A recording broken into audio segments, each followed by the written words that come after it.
Hello welcome back बच्चों। मैं सुनील पांडे आप सबको अपने इस चैनल पांडे सर की क्लास में बहुत बहुत स्वागत करता हूं।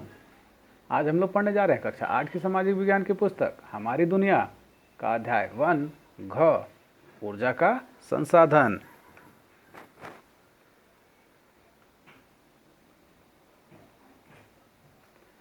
तो आइए बच्चों अध्याय शुरू करते हैं। ऊर्जा की आवश्यकता हमें प्रारंभिक काल से ही रही है।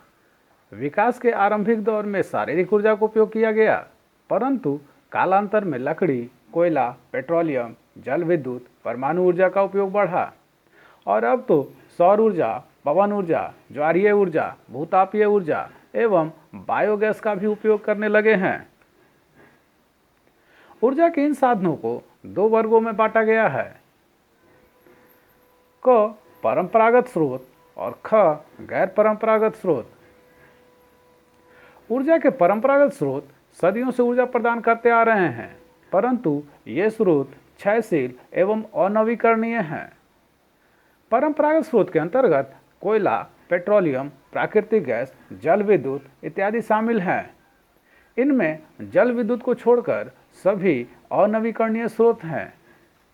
उनका नवीकरण या पुनः चक्रण संभव नहीं है।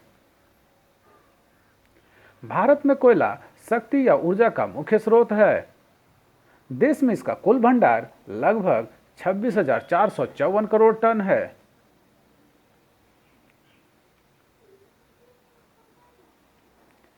आइए अब देखते हैं कोयला। कोयला एक अवसादी चट्टान है जो वनस्पतियों के भूगर्भिक हलचलों के कारण भूमि में दब जाने से बनती है। कार्बन की मात्रा के आधार पर कोयले को 4 वर्गों में बांटा गया है।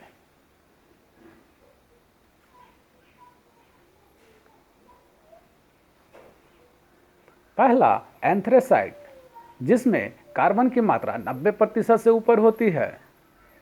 दूसरा बिटुमिनस, जिसमें कार्बन की मात्रा 60% से 80% तक होती है। तीसरा लिग्नाइट, जिसमें कार्बन की मात्रा 50% से 70% तक होती है। चौथा पीट, जिसमें कार्बन की मात्रा 50% से कम होती है। कोयला उत्पादक देशों में संयुक्त राज्य अमेरिका, रूस, चीन एवं भारत का स्थान प्रमुख है। भारत में कोयला गोंडवाना समूह एवं टर्शियर युग के चट्टानों में पाया जाता है। कोयला भंडार का 98% हिस्सा गोंडवाना समूह में पाई जाती है। इस प्रकार के कोयले दामोदर, सोन, महानदी, गोदावरी नदियों के भ्रंश घाटियों में पाई जाती है।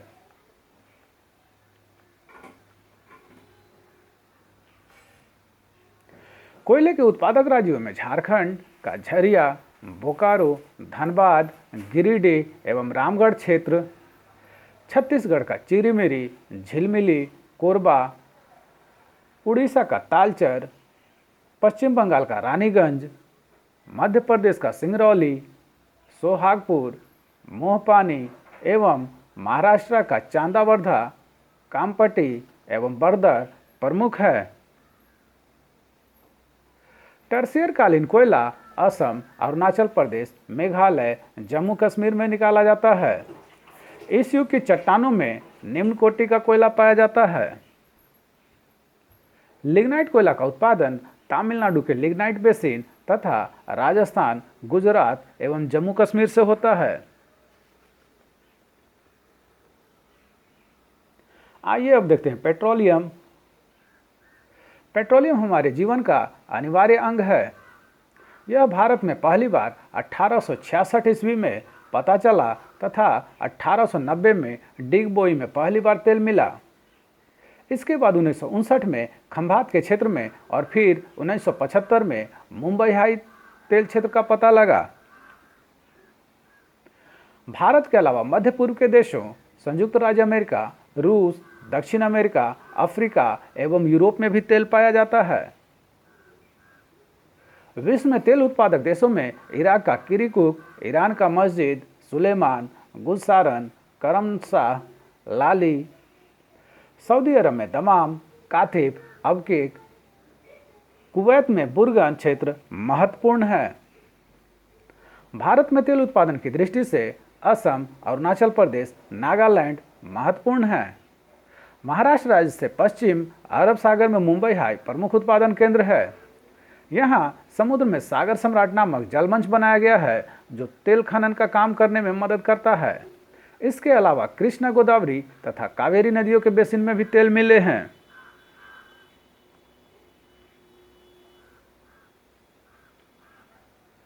कच्चा तेल अशुद्ध तेल होता है, इसलिए इन उत्पादित तेलों का शोधन कर इसे विभिन्न उपयोग के लायक बनाया जाता है। ऐसे शोधन केंद्रों को तेल परिष्करण अथवा तेल शोधनशाला कहा जाता है।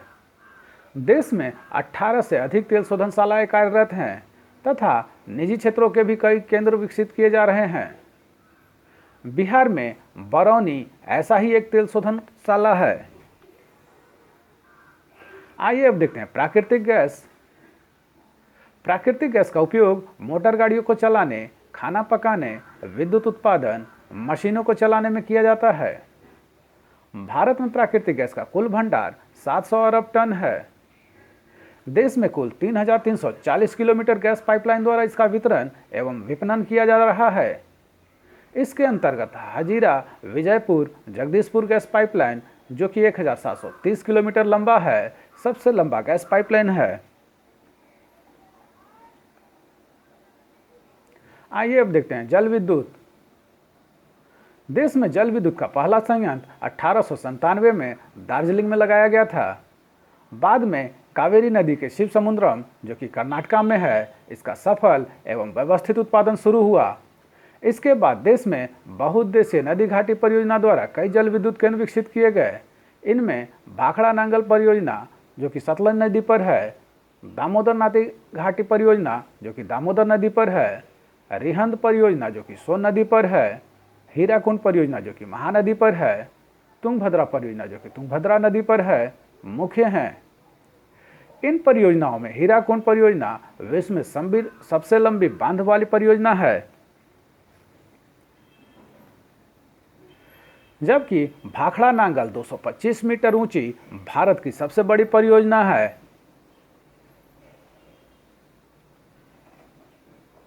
आइए अब देखते हैं ताप विद्युत। कोयला, पेट्रोलियम एवं प्राकृतिक गैस की सहायता से उत्पादित बिजली को ताप विद्युत कहा जाता है। देश के प्रमुख ताप विद्युत केंद्रों में कहलगांव, कोरबा, सिंगरौली, फरक्का, तालचर, बरौनी, ओबरा, नासिक, पतरातू, बोकारो प्रमुख हैं। आइए अब देखते हैं परमाणु ऊर्जा। देश में यूरेनियम परमाणु ऊर्जा का मुख्य कच्चा माल है, जो कि पिचब्लैंड में पाया जाता है। भारत में यूरेनियम के विशाल भंडार हैं। फलतः पहला परमाणु ऊर्जा उत्पादन केंद्र 1955 में तारापुर, जो कि महाराष्ट्र में है, स्थापित किया गया। इसके बाद राणा प्रताप सागर केंद्र, जो कि कोटा राजस्थान में है, फिर कल्पक्कम, जो कि तमिलनाडु में है, नरौरा, जो कि उत्तर प्रदेश में है, ककरापारा, जो कि गुजरात में है, कैगा, जो कि कर्नाटका में है, कुडमकुलम, जो कि तमिलनाडु में है, स्थापित किया गया।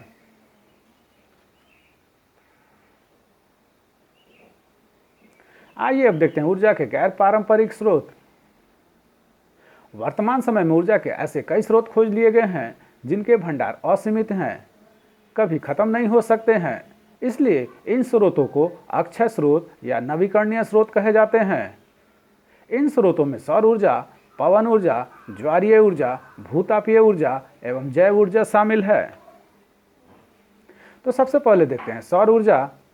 भारत में प्रति वर्ग किलोमीटर 20 मेगावाट सौर ऊर्जा उत्पन्न करने की क्षमता है। सोलर प्लेटों की सहायता से सूरज की गर्मी से उत्पन्न की जाने वाली ऊर्जा को सौर ऊर्जा कहा जाता है। इसका सबसे बड़ा संयंत्र गुजरात में भुज में लगाया गया है। दूसरा है भूतापीय ऊर्जा।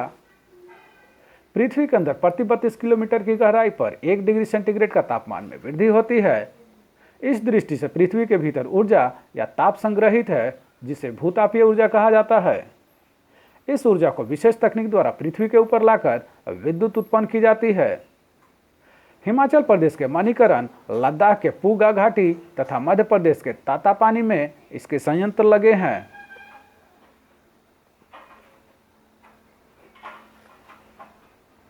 तीसरा है पवन ऊर्जा।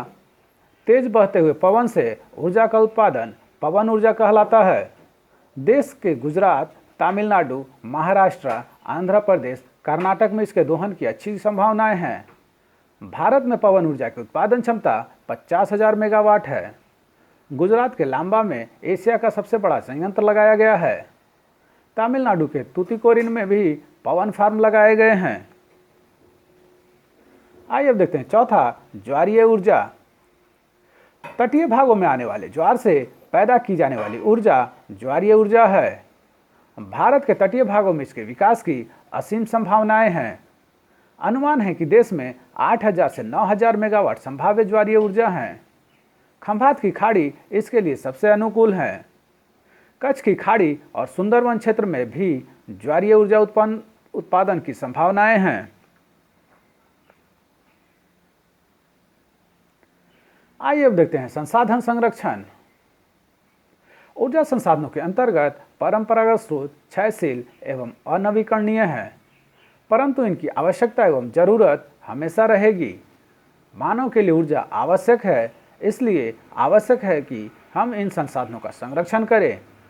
इसके लिए हम लोगों को कुछ छोटे छोटे संकल्प लेने होंगे, जैसे कि पहला, हम संसाधनों का विवेकपूर्ण इस्तेमाल करेंगे। दूसरा, इनके विकल्पों की खोज करें और उसके उपयोग को बढ़ावा देंगे। तीसरा, बिना जरूरत ऊर्जा या विद्युत का उपयोग नहीं करेंगे। चौथा, खनिज एवं ऊर्जा के पारंपरिक स्रोतों के नए भंडार की खोज करेंगे। पांचवा, ऊर्जा का खुद मितव्ययितापूर्वक उपयोग करेंगे तथा इसके लिए अन्य लोगों को भी जागरूक करेंगे।